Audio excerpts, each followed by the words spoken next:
अस्सलामु अलैकुम व रहमतुल्लाहि व बरकातुहू। बोलेंगे जी। Non Muslim sir. अखिल त्यागी जी जी बोलिए। आप सनातनी है मेरे भाई? नहीं सर, मैं एथिस्ट हूँ। आप एथिस्ट हैं, अच्छा। तो सनातनी तो थे ना कभी? नहीं नहीं सर, मैं बचपन से ही मुझे कोई पैदा धर्म ही के प्रति एथिस्ट हुए थे, ये मेरा फेवरेट लगाव नहीं डायलॉग था। होने वाला है। पैदा ही एथिस्ट हुए थे। जी जी सर। अच्छा, हाँ सर, हाँ। ये कैसे होता है भाई? ये वाला हमें फंडा बताएं कि एक बंदा पैदा ही एथिस्ट होता है, जी ये जरा सर। सा बताएं। यानी आप बड़े हुए, आपने कहा कि नहीं, जी सर। 4-5 साल की आपकी उम्र, आपने कहा नहीं मैं किसी भगवान को नहीं मानता, मैं मूर्ति पूजा के खिलाफ हूं। आपने फौरन कांट के फलसफे को पेश करना शुरू कर दिया, आप नक्शे से मुतासिर हो गए 5 साल की उम्र में। अभी आपके डायपर खुले थे और आपने कहा नक्शे किधर है। ये सब हो गया था? जी सर। ऐसा ही हुआ था, ठीक है। क्या बात। अरे भाई सर, होते ही कोई पैदा होते ही सर मुस्लिम थोड़ी नहीं होता है। कोई नहीं, पैदा होते ही बात कोई एथिस्ट की हो हिंदू रही थोड़ी है। नहीं होता है। पैदा होते ही तो सारे हिंदू, मुस्लिम, ईसाई वगैरह सब बनते हैं। एथिस्ट कोई नहीं बनता है। एथिस्ट इज अ नहीं पोजीशन नहीं सर, अगेंस्ट जब एक रिलीजन। बच्चा पैदा होता है तो वो आपको एथिस्ट ही होता है। आपको एक रिलीजन के खिलाफ पोजीशन लेनी पड़ती है तो आप एथिस्ट बनते हैं, ठीक है। न्यूट्रल कोई पोजीशन नहीं है। आप पैदा होते हैं किसी ना किसी मजहब को मानते हैं। जब आपकी आंखें खुलती हैं, आप अपने बड़ों को देखते हैं, कोई मूर्ति पूजा कर रहा है, कोई इबादत कर रहा है, कोई अल्लाह की, कोई कुछ कर रहा है, आप उसको फॉलो करने लगते हैं। And the moment you grow older, फिर आप सोचते हैं कि यार नहीं, ये तरीका गलत है। ठीक है, अब मैं मान लेता हूं कि आपने उस एक पोजीशन मजहब के खिलाफ नहीं इख्तियार नहीं किया। पैदा ही आप नहीं सर, एथिस्ट हुए थे, कैसे पॉसिबल है? अच्छा, एथिज्म किसे कहते हैं सर बताइए? सर मैंने कभी भी किसी भी रिलीजियन प्रैक्टिस कभी भी नहीं की। कोई भी ठीक है, रिलीजियस प्रैक्टिस में मैंने कभी नहीं एथिज्म किया। किसे कहते हैं? कभी भी नहीं किया। एथिज्म किसे कहते हैं बताएं? नहीं सर, हमारे घर में किसी ने ऐसा इन्फोर्स ही नहीं किया है कि हमें ये काम नहीं, वो करना बात है। सही है। मैं कह रहा हूं एथिज्म किसे कहते हैं? एथिज्म सर जो किसी भी एडिटी में बिलीव नहीं रखता है, जो कि पूजनीय हो। जो किसी भी डीएटी में बिलीव नहीं रखता कि जो पूजनीय हो। जी क्या सर। ये एक पोजीशन है या पोजीशन नहीं है? क्या सर? ये जो एथिज्म है, ये कोई पोजीशन है या पोजीशन नहीं है? इज दिस ए स्टैंस या स्टैंस नहीं है? सर ये ना डिफॉल्ट पोजीशन है। ये हर एक बंदे की डिफॉल्ट पोजीशन होती है। ये हर एक बंदे की डिफॉल्ट पोजीशन है। चलें इसी पर बात करते हैं जी कि सर। किसी भी डीटी में बिलीव ना सर करना मेरा हर ना एक बंदे क्वेश्चन था आपसे। अरे रुके यार, अभी ये इतना अहम टॉपिक चल रहा है। हर एक बंदे की डिफॉल्ट पोजीशन ये है कि वो किसी भी डीटी में बिलीव ना करे, ठीक है। अगर जी ये सर। बात है ना, तो बड़े होने के बाद हर बंदे को ये मौका उसकी जिंदगी में आना चाहिए कि यार मैं यहूदी बनूं या मैं मुसलमान बनूं या मैं ईसाई बनूं या मैं हिंदू बनूं, चलो मैं ये चूज कर लेता हूं। ऐसा तो नहीं होता। एक पॉइंट नंबर 1। पॉइंट नंबर 2, आपका जो पहला हिस्ट्री का नॉन एथिस्ट है, वो कब का है? वो आज से 2300 साल पहले है।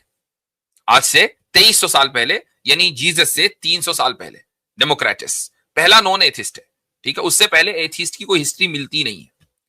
अच्छा, जो पूजा करने वाले हैं, चाहे वो केवमैन हो, आप अगर हिस्ट्री में 10,000 साल पहले चले जाएं, तकरीबन 10,000 12,000 की हिस्ट्री तो मिलती है साल पुरानी, वो सारे के सारे पूजा कर रहे थे किसी ना किसी की, ठीक है। तो इसका मतलब ये हुआ कि एथिज्म डिफॉल्ट पोजीशन तो है नहीं। अगर डिफॉल्ट पोजीशन होती तो आपको हिस्ट्री मिलती ऐसे लोगों की 5,000 10,000 साल पहले कि जो किसी की पूजा नहीं कर रहे थे। आपको जो भी रिकॉर्ड मिलता है इंसान का, जो भी रिकॉर्ड मिलता है ट्राइब्स का, उसमें पूजा शामिल है। तो डिफॉल्ट पोजीशन कैसे हुई भाई? सर डिफॉल्ट पोजीशन ये इसलिए है सर, एथिज्म डिफॉल्ट पोजीशन इसलिए है क्योंकि जब एक बच्चा पैदा होता है ना उसको अल्लाह का पता होता है ना उसको राम का पता होता है जी। तो उसको किसी भी भगवान का नहीं पता होता। सही। तो किसी भी भगवान का ना पता होना, उनकी प्रैक्टिसेस का ना पता होना, तो एक डिफॉल्ट पोजीशन हुई ना। नहीं, एक बंदे को ये नहीं पता कि कुरान क्या है क्या नहीं है। एक बंदे को ये नहीं पता कि राम कौन है। एक बंदे को ये नहीं पता कि अल्लाह कौन है। तो फिर डिफॉल्ट ही होगा ना। अब मैं आपको समझा देता हूं। देखें, ये बात बिल्कुल सही है कि एक बच्चा जब पैदा होता है तो उसको खुदा का नाम नहीं पता होता है, ठीक है। उसको खुदा का नाम नहीं पता होता है। लेकिन क्या उसको अपने मां बाप का नाम पता होता है? नहीं होता सर। नहीं होता। तो आप माने फिर कि हर बच्चा बगैर मां बाप के पैदा होता है? सर ये तो हम प्रूव कर सकते हैं ना कि बच्चा कैसे पैदा हुआ कैसे नहीं। आप अरे ये राम तो को आप कैसे प्रूव प्रूव करेंगे ना, करोगे? बच्चा तो नहीं प्रूव करेगा ना। ये बच्चा तो आप प्रूव प्रूव कर कर सकता रहे है हैं। ना सर। बच्चा कैसे नहीं प्रूव नहीं करेगा कि मैं माँ बाप के करे साथ, माँ बाप की नहीं वजह नहीं से सर। पैदा हुआ है बगैर माँ बाप के? अगर अगर माँ बाप के नाम के न जानने की वजह से, खुदा के नाम के न जानने की वजह से हर बच्चा एथीस्ट पैदा हुआ है, तो वही बच्चा अपने माँ बाप का नाम भी नहीं जानता जब वो पैदा हुआ है, तो मानो कि वो बगैर माँ बाप के पैदा हुआ है। इससे क्या साबित हुआ? इससे यह साबित हुआ कि किसी चीज के नाम के न जानने का मतलब यह नहीं है कि वो चीज मौजूद नहीं है। अरे आप सर पता क्या कर रहे बहुत हैं? आप सारे कौन ऐसे सा आर्ग्यूमेंट दे साइंटिफिक रहे हैं मुझे? टेस्ट हैं जिनसे वो बोल, बच्चे को ये पता लग सकता है कि उसके माँ बाप कौन है। अब मैं आपको लेकिन बताता हूं ऐसा कि कोई आपने जो टेस्ट नहीं है आर्ग्यूमेंट सर मुझे जिससे ये दिया पता है। लगे कि अल्लाह जी कौन मैं है। बता रहा हूं आपको, होल्ड ऑन। आपने जो मुझे आर्ग्यूमेंट दिया ना, ये आर्ग्यूमेंट बोलते हैं इसको, आर्ग्यूमेंट फ्रॉम इग्नोरेंस। कि एक बच्चे को पता नहीं है कि खुदा कौन है, लिहाजा खुदा नहीं है।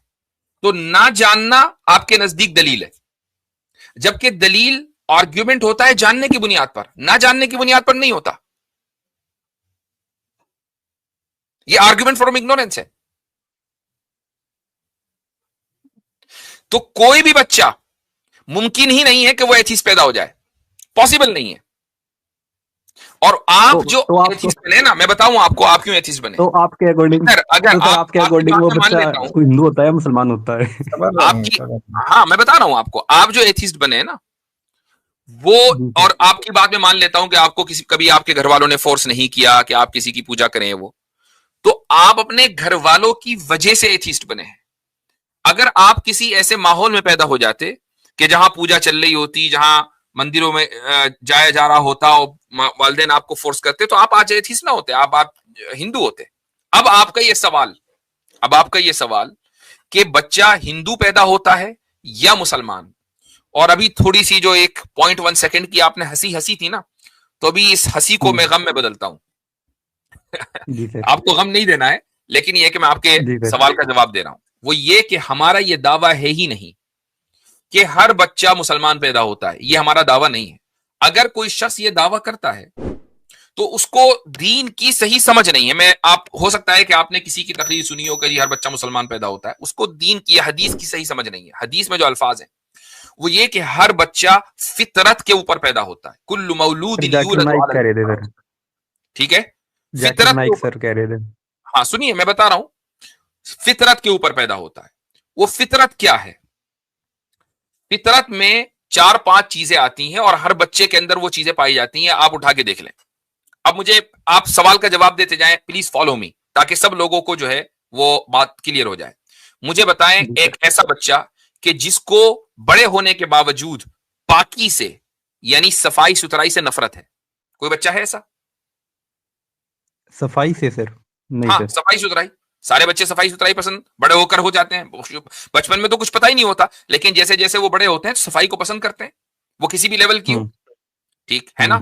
ओके। जी। मुझे कोई ऐसा बच्चा दिखाएं कि जो बड़े होने के बावजूद सब्जुगेशन को नापसंद करता हो कि जी मुझे सब्जुगेट होना ही नहीं है, मैं ना लॉ फॉलो करूंगा ना कॉन्स्टिट्यूशन फॉलो करूंगा, मैं कुछ नहीं फॉलो करूंगा।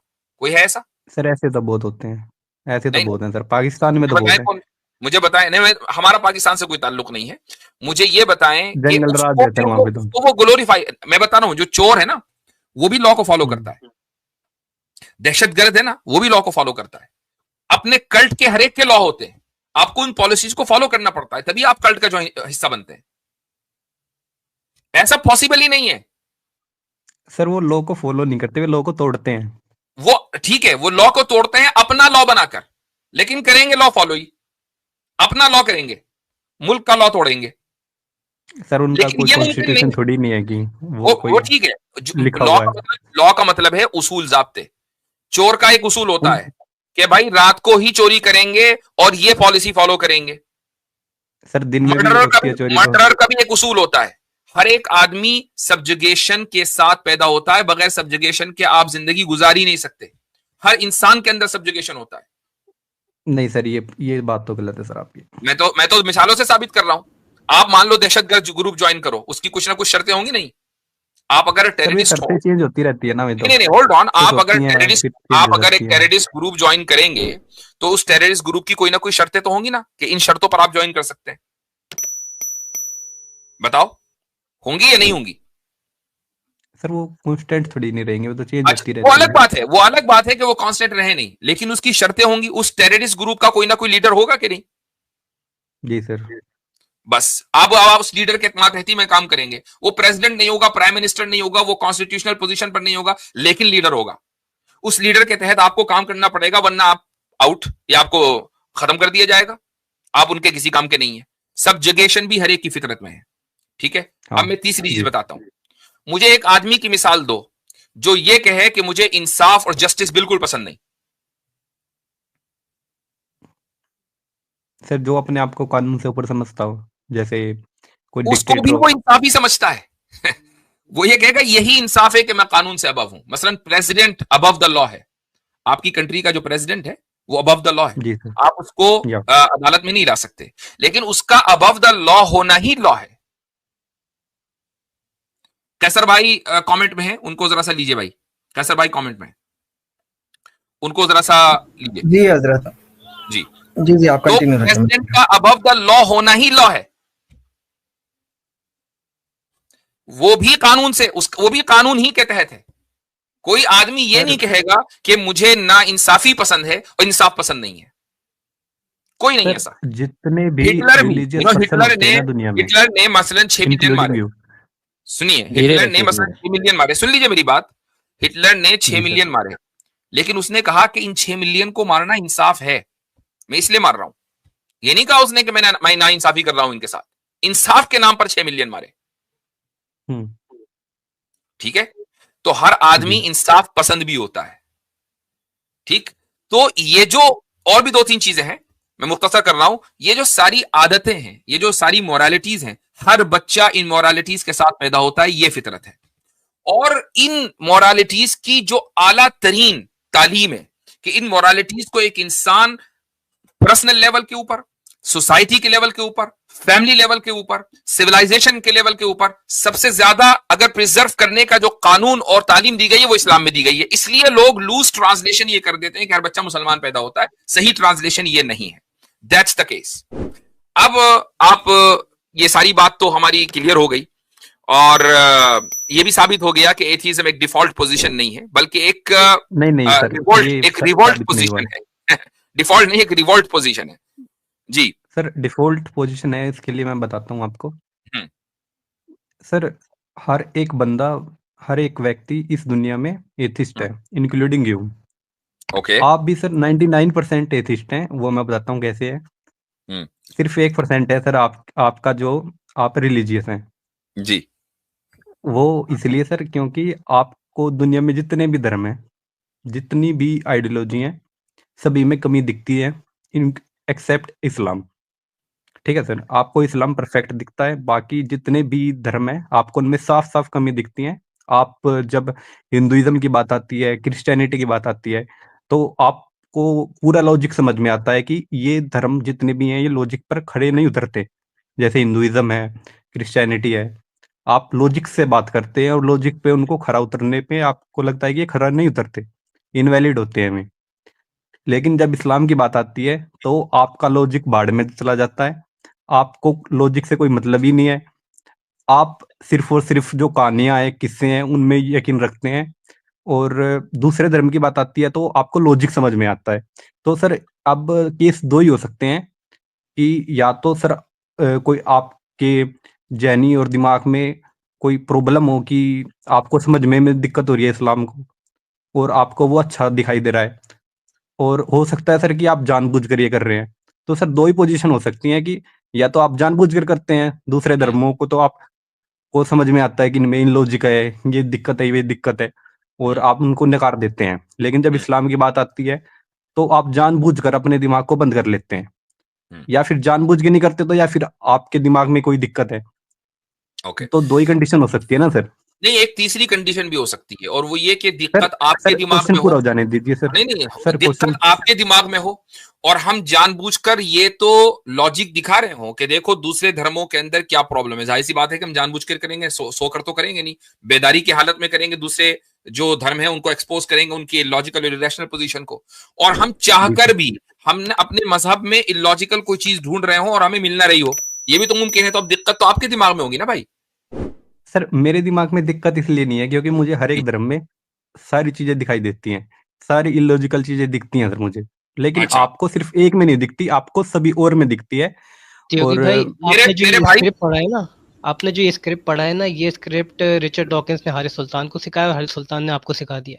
नहीं, क्योंकि आप और जो बात मैं तो जानता ही नहीं हूँ भाई आप किसकी ये बात कर स्क्रिप्ट रहे जो हैं। इन्होंने पढ़ा है ये पागल खाने में मिलता है। उसकी वजह यह है कि वो सिर्फ पागल होता है कि जिसको सब लोग खराब लगते हैं अपने अलावा। एग्जैक्टली नहीं नहीं नहीं सर, मैंने ये नहीं कहा जी, सर। ये बिल्कुल मान हकीकत है। आप किसी पागल खाने में जाए मसलन, तो जो वहां खड़ा होगा ना पागल, वो कहेगा सारी दुनिया खराब है, मैं ठीक हूं। वो ये तो पागलों का लॉजिक है जो आप हमें दे रहे हैं। सर मैं तो सिर्फ ये कह रहा हूँ कि हर एक धर्म के अंदर कमियां हैं, वो मुझे साफ साफ दिखाई देती हैं, लेकिन आपको एक धर्म में दिखाई नहीं देती, बाकी सब में दिखाई देती हैं। अगर अगर कोई कमी हो और वो हमें दिखाई दे, तब तो हम वाकई और उसका एतराफ न करें तो आप हम पर ये इल्जाम लगा सकते हैं। लेकिन अगर हम कोशिश करने के बावजूद भी चलिए सर मैं वो कमी न ढूंढ आपसे सके। एक क्वेश्चन करता हूँ कि आप एक कमी बताइए इस्लाम के अंदर, एक कमी मुझे बताइए कि आपको ऐसी क्या कमी लगती है कि एक इस्लाम मिनट के रुक अंदर एक जाइए, कमी, एक कमी बताइए सर। कैसर भाई का जरा हम इस्तेमाल कर लें, रुक जाएं। कमी के ऊपर फिर बाद में करेंगे, पहले जरा ज्यादती के ऊपर बात करें। जी कैसर भाई, अस्सलाम वालेकुम रहमतुल्लाह, खैरियत से हैं? जी अस्सलाम वालेकुम। हजरत ज्यादती तो आपके साथ हो रही है, मैं सुन रहा हूँ। नहीं, पैनल में ज्यादती हुई है ना। वो मुराद है। आपके आने से तो बाहर आई है, ज्यादती कैसे? अरे अल्लाह आबाद रखे आपको। मैं अगर आप इजाजत देंगे तो एक दो बातें मैं भी करना जी चाहूंगा। Please, go ahead, go ahead, go ahead, the floor is all yours. जी अच्छा, बहुत शुक्रिया आपका। अच्छा जनाब, आपका ये मौकफ है कि 99% एथियस्ट हम हैं इसलिए कि हम एक रिलीजन को ठीक मानते हैं, बाकी को गलत मानते हैं। जी सर। let और us सर say- सर जो हिंदू होते हैं ना, जो हिंदू धर्म को मानने वाले होते हैं, सही, वो सबसे ज्यादा रिलीजियस पर्सन होते हैं क्योंकि उन्हें हर एक चीज में भगवान दिखाई देता है। इसलिए ठीक आप ये कह सकते हो कि जो हिंदू है वो 99% रिलीजियस होते हैं, 1% वे एथिस्ट होते हैं। आप और एथियस्ट हैं? इस्लाम के वाह साथ भाई। और बाकी धर्मों के साथ उल्टा है सर। ठीक है, आप एथियस्ट हैं। जी सर। अच्छा, अब देखें, अब माइंड ना कीजिएगा, अब थोड़ी सच्ची सच्ची बातें नहीं आपसे सर। करें कि जो एथियस्ट है बुनियादी तौर पे वो सवाए इस दावे के कि खुदा नहीं है, इसके अलावा वो कुछ चीज़ ऑफर नहीं कर सकता है। ठीक है। अब फॉर एग्जांपल अगर आप ये कहें कि आपको हर रिलीजन में कमियां नजर आती हैं, चले मैं आपसे हर रिलीजन का नहीं पूछूंगा, मैं आपसे इस्लाम का पूछता हूँ कि हमारे यहाँ ह्यूमन राइट्स का एक बड़ा सॉलिड मॉडल है। बच्चों को आपने कैसे रेज करना है, बड़ी सॉलिड उसके अंदर एजुकेशन है। इकोनॉमिक मॉडल इस्लाम का बड़ा सॉलिड है। आपके पास कुछ भी नहीं है एज एन एथियस्ट, क्योंकि आपके पास वाई नेगेशन बोर्ड के अलावा कुछ नहीं है। तो आपको कमी नजर सिर्फ उस वक्त आ सकती है जब आपके एथियज्म में इन चीजों से बेहतर चीजें मौजूद हो और आप कहें कि हाँ भाई इसकी बेस पे मैं कह सकता हूँ ये गलत है। पहला प्रॉब्लम आपकी बात में ये है। सर एक आपने कहा कि आपके पास इकोनॉमिक सिस्टम अच्छा है। भाई पूरी सुन लीजिए ना, आप हमारे इकोनॉमिक सिस्टम पे जी sir. From atheist view point बात कर ही नहीं सकते, इसलिए कि जब आप कहेंगे हमारा गलत है तो आपको दो चीजें साबित करनी होंगी। नंबर एक ये कि आपको सही और गलत का फर्क पता है, और दूसरी ये कि आप सही पे हैं। वो आप उस वक्त नहीं कर सकेंगे जब हम आपसे पूछेंगे कि आपका है क्या, आपके पास तो है ही नहीं कोई मॉडल।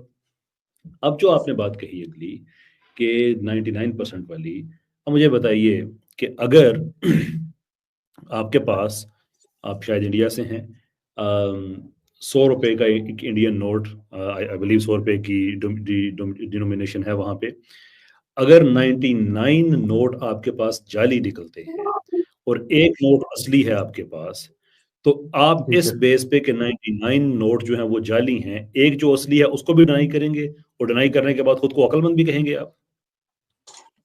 नहीं सर, ऐसा तो नहीं होगा। बस यही हम आपसे अर्ज करते हैं कि हम बाकी रिलीजन्स के बारे में, हमारा ये व्यू नहीं है कि इस्लाम है और बाकी सारे रिलीजन है। हमारा जो ओरिजिनल व्यू है इस्लाम का वो ये है कि अल्लाह ने एक ही रिलीजन भेजा है पूरी दुनिया में, वो इस्लाम है। मुख्तलिफ प्रॉफिट्स आए हैं, उनको मुख्तलिफ इलाकों में उसी एक रिलीजन को उन्होंने प्रोपगेट किया है। वक्त गुजरने के साथ साथ लोगों ने उसमें लोकल क्रिएटिविटी की, कहीं ईसा अलैहिस्सलाम के वो बन गए मुजस्मे, कहीं पे उज़ैर अलैहिस्सलाम को अल्लाह का बेटा बना दिया गया, कहीं वो जाके नॉर्स ने अपनी मिथोलॉजी बना दी, कहीं हिंदुइज्म में मिथोलॉजीज ऐड होना शुरू हो गई, और यानी कि ये बन गए, फिर मुख्तलिफ शाखें इनकी बन गई। 1400s बिफोर आज के टाइम से ये रिलीजन कंप्लीट हो गया, और चूंकि इसके बाद किसी और नए रिलीजन ने नहीं आना है, किसी और प्रॉफिट ने सॉरी नहीं आना है, देयरफॉर इसको प्रिजर्व कर लिया गया कि ये बाकी सबके पास जो इस्लाम पहुंचा था उसकी ऑथेंटिसिटी का स्टैंडर्ड बन गया कि अगर आप देखना चाहते हैं कि आपके पास कौन सा इस्लाम आया था, हियर इज द मॉडल, आप इसके साथ टैली करके अपने आप को उस पर लेके आ जाएं, हम और आप बिल्कुल बराबर हैं। हम कब कहते हैं कि भाई हमारा मुकाबला बाकी रिलीजन्स के साथ लगा हुआ है? हम सबसे कहते हैं कि हम और आप वही हैं, बस इस फॉग को आप दूर करें जिसने आपके और आपके खुदा के दरमियान कहीं पादरी आके बैठ गया है, कहीं कोई साधु आके संत आके बैठ गया है, कहीं कोई रैबाई आके बैठ गया है। वो खुदा के साथ आपका डायरेक्ट कनेक्शन है, वो कोई आपका फैसला नहीं करेगा, कोई आपको खुदा के बिहाफ पे माफ नहीं कर सकता, कोई खुदा के बिहाफ पे आपका फैसला नहीं कर सकता, हम ये कहते हैं। तो एटलीस्ट अगर आप हमसे डिसएग्री कर रहे हैं तो ट्राई टू अंडरस्टैंड कि हमारा मुकदमा क्या है, ट्राई टू अंडरस्टैंड दैट। जी सर। सर मेरा एक काउंटर क्वेश्चन है आपसे। आपने कहा कि सर हमारा जो है इकोनॉमिक सिस्टम बहुत अच्छा है इस्लाम का। ओके सर आप मुझे कोई मिसाल दे सकते हैं एक इस्लामिक कंट्री की जो कि इकोनॉमिक अच्छा कर रही हो, इकोनॉमी के लिए अच्छा कर रही हो? मैं आपको इस्लामिक प्रोविजंस बता सकता हूँ नॉन इस्लामिक कंट्री में जो बहुत अच्छा कर रही है। नहीं सर, इस्लामिक कंट्री जो अच्छा कर रही हो इकोनॉमिकली, कोई समझे नहीं आपकी बात ऐसा कैसे भाई? कंट्री सर इस्लामिक, कोई ऐसा इस्लामिक कंट्री सर जहाँ पे यूरोप से कम वहाँ पे क्राइम्स होते हो, यूरोप से अच्छे हो सर में किसी भी पैरामीटर में? आप कोई For ऐसा example, कंट्री बता सकते हो इस्लामिक? अब इकोनॉमी से आपने चले गए हैं आप क्राइम पे, तो क्राइम तो इस्लामी मुल्कों में फॉर एग्जांपल सऊदी अरब में कम है, मिडिल ईस्ट में जो एस्टेब्लिश्ड इस्लामिक कंट्रीज हैं यूएई वगैरह, इन सब में यूरोप से कम है। सर ऐसे तो जो मुर्दागर होते हैं सर उनमें सबसे कम क्राइम होता है। आप किसी को जान से ही मार दोगे तो फिर क्राइम ही कहीं पे रहेगा सर? ये आप एज एन एथियस्ट आप ये बात कर रहे हैं, मैं हक बजानब है, इसलिए कि दुनिया में किसी ने आपसे ज्यादा लोगों को मुर्दा घर में नहीं पहुंचाया। सो आई एम वेरी श्योर कि आप इस चीज पे बेहतर राय दे सकते हैं, बट ये आर्गुमेंट हमारा हम नहीं दे रहे हैं। आर्गुमेंट हम ये किसी दे के रहे हाथ ही नहीं होंगे तो चोरी कैसे करेगा? है ना आपके पास पॉलिटिकल सिस्टम है, ना आपके पास ह्यूमन राइट्स हैं, ना आपके पास सोशल थ्योरी है, ना आपके पास सोशल जस्टिस सिस्टम है। आप क्रिटिसाइज कैसे कर सकते हैं इस्लाम पे या किसी भी और सिस्टम पे? On what basis? आपके पास सिर्फ Humanity, एक दीवार है कि खुदा नहीं है, खुदा नहीं है, खुदा नहीं है, खुदा नहीं है। Beyond this what do you have to offer? Humanity sir. Humanity? जी सर। रियली डिफाइन क्या होती जी, है ह्यूमैनिटी? ह्यूमैनिटी सर दूसरों जो भी इंसान है उनके बारे में अच्छा सोचना, उनके लिए अच्छा दुआ करना और अच्छा ही सोचना कि उनके साथ भी अच्छा ही हो। दुआ किससे? क्वांटम फ्लक्चुएशन से या रैंडम म्यूटेशन से? दुआ मतलब होप रखना ना, होप करना कि उनके साथ अच्छा हो। दुआ का मतलब ये है। बिल्कुल, मैं बिल्कुल आपकी बात में आपके मान गया कि ये बड़ी अच्छी बात होती है अगर कोई इंसान ऐसा व्यू रखे। मैं आपको इस्लाम से बता सकता हूं कि हमारा ये व्यू है।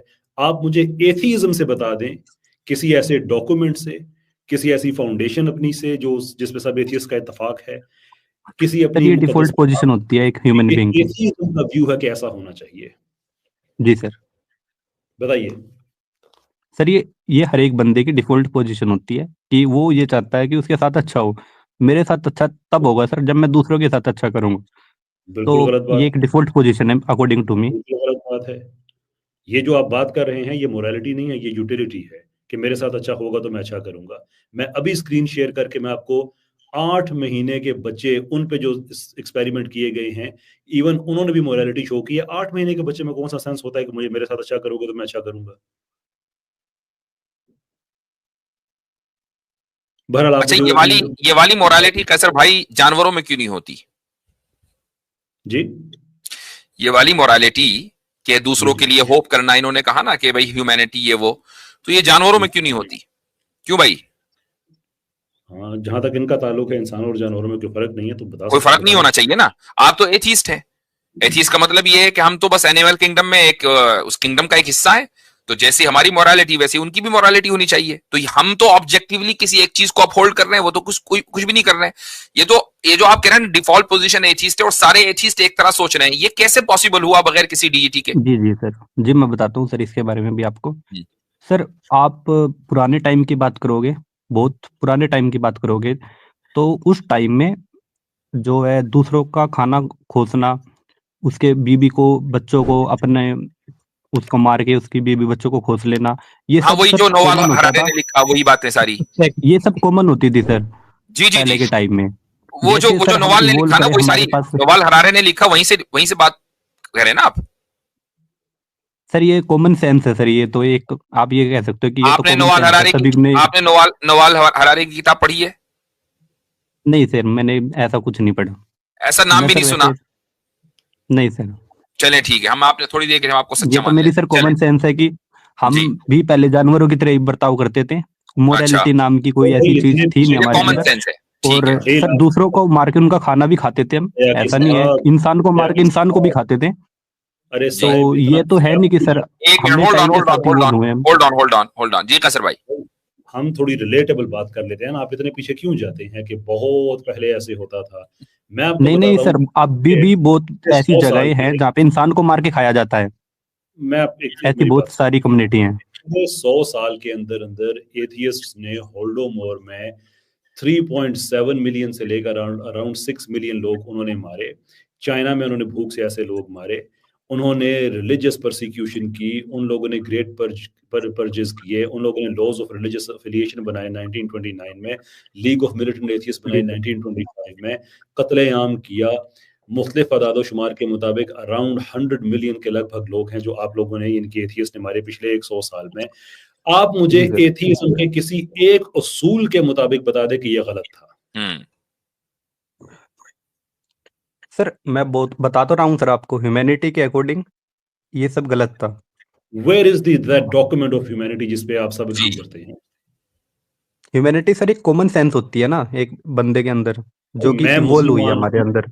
आप एथियस्ट हैं, हम में कुछ आपस में नहीं मिलता, लेकिन इसके बावजूद अगर हम दोनों में ये कॉमन सेंस है तो इसका मतलब ये है कि इस कॉमन सेंस को ना आप अपने जहन में ग्राउंड करेंगे, ना मैं अपने जहन में ग्राउंड करूंगा। उसके लिए हमें एक ट्रांसेंडेंट बीइंग चाहिए जिसमें हम इसे ग्राउंड करेंगे। ये कॉमन सेंस वाला आर्गुमेंट आपके खिलाफ जा रहा है, but you are too naive to understand that. उसको मैं इस दफा छोड़ सर देता हूँ, आप नेक्स्ट टाइम खोलना शुरू कर देंगे। मैंने जो आपसे बात पूछी है कि क्या एथियज्म में कोई ऐसा फाउंडिंग डॉक्यूमेंट मौजूद है, फाउंडेशनल डॉक्यूमेंट मौजूद है, जिसकी बेस पे आप ये दावा कर सके कि सब इंसान अच्छे होने चाहिए, ये होने चाहिए, वो होने चाहिए? सर आप ना, आपके साथ प्रॉब्लम ये है कि आप ना एथिज्म को डॉक्यूमेंट ना है या एक नहीं है, पुरान, मैं अपना प्रॉब्लम किसी अक्लमंद आदमी के साथ शेयर करूंगा, वो डॉक्यूमेंट यस और नो में बात करें, आगे बढ़ते हैं फिर। सर आप ना एथिज्म को कुरान की तरह ले रहे हैं कि उसमें कहीं पे लिखा और दिखाऊं मैं मैं नहीं आपको, ले रहा, तो आप फिर ले आप रहे हैं। मानोगे। मैं तो आपसे ये सवाल ही इसलिए कर रहा हूं ताकि आपको पता चल जाए कि एथिज्म कुरान की तरह नहीं है। हमारे पास पूरी जी सर, मैं एपिस्टेमोलॉजिकल यही कह रहा हूँ फाउंडेशन है। आपको। आपके पास वाए इस नारे के खुदा नहीं है, कुछ भी नहीं है, नथिंग व्हाटसोएवर। सर जो भी आज इस दुनिया में आप जो भी टेक्नोलॉजी यूज कर रहे हैं सर, वो सब एथिज्म की देन है। वो सब एथिज्म की देन है, आज टेक्नोलॉजी एथिज्म की ये देन है। सही है भाई, इस वक्त आप ये सही यूट्यूब है। पे अगर ये प्रोग्राम देख रहे हैं, यूट्यूब के बनाने वालों में एक मुसलमान था, आप क्या कर रहे हैं यहाँ पे? निकलें फिर। ये क्या आप सर? आर्गुमेंट डेप्थ तो लेके आए ना। एथिज्म ने टेक्नोलॉजी दी है, न्यूटन एथियस्ट था, है ना? इब्न अल नफीस एथियस्ट था, जिसके कार्डियोवेस्कुलर सिस्टम आज भी सारे मुसलमान एथियस्ट हिंदू वो यूज कर रहे हैं कि उसने गैलन को गलत साबित करके इंसान के कार्डियोवेस्कुलर सिस्टम की बेहतर स्टडी करके दी। आप एथियस्ट उसके बेनिफिशियरी हैं और आप साथ क्लेम कर रहे हैं कि ये भी हमने दिया हुआ है। जावेद करीम सर यूट्यूब के फाउंडर के नाम है, 3 फाउंडर्स में से एक जावेद करीम मुसलमान था। जी भाई। अरे सर वो नेम नेम के मुसलमान थे ना, वे हाँ प्रैक्टिस जी, मुसलमान नहीं थे ना। त्यागी भाई सर आपने जैसे, चांद पे सर कैसे जैसे पैर लगाए? मैं सिर्फ नेम नेम से हिंदू हूँ, मैं जी। रियल में हिंदू थोड़ी नहीं हूँ। चले मेरे ख्याल से इजाजत अब सर लेते हैं। अब आप ये बताइए सर, मैं कोई कुछ इनोवेशन कर दूं तो अब कहा तो ये जाएगा कि उस वो एक हिंदू था जिसने इनोवेशन की, लेकिन नहीं मैं मुझे ये रियल में तो बताएं हिंदू कि नहीं हूं आप ना। जो इनोवेशन करेंगे एथिज्म के किस फिलॉसफी से मुतासिर होकर करेंगे? सर मैं आपको बता रहा हूँ कि लोगों की भलाई के लिए कोई इनोवेशन होगी तो उसमें ठीक है, तो जरूर लोगों की कंट्रीब्यूट भलाई, करेंगे। अब लोगों की भलाई का कोई डॉक्यूमेंट तो आपके पास है नहीं। लोगों की भलाई कॉमन सेंसिकल है ना, कॉमन सेंस है सर। Common sense. तो कॉमन सेंस सिर्फ एथीस्ट में पाया जाता है या नहीं कॉमनली सर, सब में पाया हर जाता है? एक हम्म, पागल को छोड़ के सब बी में पाई जाती है सर। सब में पाया जाता है ना, कॉमन सेंस हर एक में पाया जाता है या सिर्फ एथीस्ट में? सर जिसका दिमाग लॉजिक समझता होगा ना उसमें पाई जाती है। कॉमन सेंस का लॉजिक जो है ना, लॉजिक थोड़ा ऊपर की चीज है, लॉजिक हर एक के समझ में नहीं आती है। कॉमन सेंस हर एक के समझ में आता है, बच्चों को भी समझ में आता है, उसके लिए बच्चे का लॉजिशियन होना जरूरी नहीं है। ठीक है, तो मुझे बताएं कि एक आदमी का कॉमन सेंस का ताल्लुक एथीज्म से है या तमाम ह्यूमैनिटी से? सर आपने सुना तो होगा वो कि कॉमन सेंस नहीं इज नहीं, नॉट मैंने जो सो सुना है उसे कॉमन छोड़ दीजिए। नाउअडेज, कॉमन सेंस कॉमन है इज नॉट या उसका सो ताल्लुक कॉमन एथीज्म से है? नाउअडेज। या उसका ताल्लुक एथीज्म से है? सर इब आप जब ये कहोगे कि मेरे सवाल का जवाब चंद्रमा दीजिए ना को सीधे सीधे। कॉमन चांद सेंस का चांद को दो ताल्लुक हिस्से में सिर्फ काट दिया, एथीस्ट से है या सब से है? सर सभी से होता है। सभी से होता है। तो फिर कॉमन जी सेंस सर। की ऊपर आपने अपने जो क्लेम रखा है कॉपीराइट एथीस्ट का, ये कहां से रख दिया? अगर ह्यूमैनिटी का ताल्लुक कॉमन सेंस है तो आपने ह्यूमैनिटी को एथीज्म से कैसे जोड़ दिया? सर हमारे में और आप में सिर्फ ये डिफरेंस है कि हमारी कॉमन सेंस कोई भी सर वो डिफरेंस हर हो, जगह आपने काम ये करती कहा, है, आपने लेकिन ये आपकी कहा कॉमन कि सेंस एथीस्ट एक जो काम रिलीजन के करता आगे है वो ह्यूमैनिटी रुक के लिए जाती है सर करता है और आपकी। ह्यूमैनिटी की बुनियाद कॉमन सेंस से है। तो आप जो कह रहे हैं कि जी मैं एथीज्म की वजह से भलाई करूंगा, तो फिर एथीज्म की वजह से ना हुआ ना, वो कॉमन सेंस की वजह से हुआ। और कॉमन सेंस सब में पाया जाता है, वो रिलीजियस लोगों में भी पाया जाता है, आप में भी पाया जाता है। तो फिर एथीज्म का कॉपीराइट कैसे हुआ कॉमन सेंस के ऊपर? सर मैं वही तो बता रहा हूँ ना कि इसका आपके मतलब अंदर पता कॉमन क्या है? सेंस इसका है मतलब लेकिन ये है कि आपने कॉमन सेंस को समझा ही नहीं है। And the one who doesn't understand common sense lakhs the common sense. ये प्रॉब्लम है।